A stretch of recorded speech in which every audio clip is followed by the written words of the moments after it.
NCB ಟೈಮ್ಸ್ಗೆ ಸ್ವಾಗತ. ನಾನು ದರ್ಶನ್ ಹುಣಸೂರು. ರೇಣುಕಾಸ್ವಾಮಿ ಮನೆಗೆ ಹೋಮ್ ಮಿನಿಸ್ಟರ್ ಡಾಕ್ಟರ್ ಪರಮೇಶ್ವರ್ ಅವರು ಭೇಟಿಯನ್ನ ನೀಡಿ ಕುಟುಂಬಸ್ಥರಿಗೆ ಸಾಂತ್ವನವನ್ನ ಹೇಳಿದ್ದಾರೆ. ಈ ವೇಳೆ ಭೀಕರ ಹತ್ಯೆ ಕುರಿತು ಕಣ್ಣೀರಿಟ್ಟು ನ್ಯಾಯಕ್ಕಾಗಿ ರೇಣುಕಾಸ್ವಾಮಿ ತಂದೆ ಪರಮೇಶ್ವರ್ ಬಳಿಯಲ್ಲಿ ಮನವಿಯನ್ನ ಮಾಡಿಕೊಂಡಿದ್ದಾರೆ. ಸಚಿವರ ಎದುರು ರೇಣುಕಾಸ್ವಾಮಿ ತಂದೆ ತಾಯಿ ಮಗನ ಸಾವನ್ನ ನೆನೆದು ಕಣ್ಣೀರಿಟ್ಟಿದ್ದಾರೆ.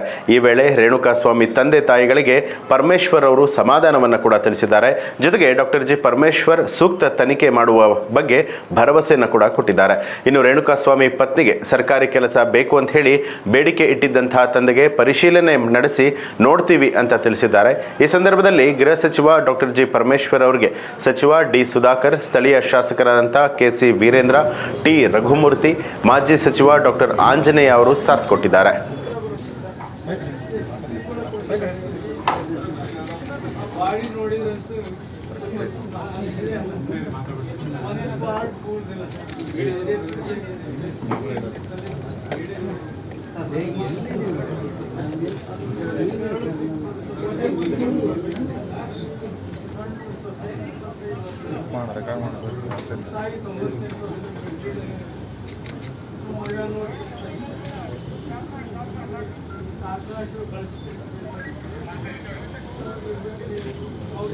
ಕೆಲಸಕ್ಕೆ ಹೋಗ್ತಿದ್ದ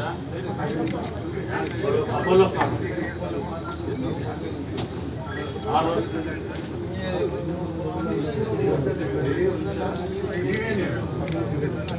ಇದು ಈ ಹೊತ್ತಿನ ಪ್ರಮುಖ ಸುದ್ದಿ. ಮತ್ತಷ್ಟು ವಿಶೇಷ ಸುದ್ದಿಗಳಿಗಾಗಿ ನೋಡ್ತಾ ಇರಿ ಎನ್ಸಿಬಿ ಟೈಮ್ಸ್, ಅಪರಾಧ ಮುಕ್ತ ರಾಷ್ಟ್ರಕ್ಕಾಗಿ.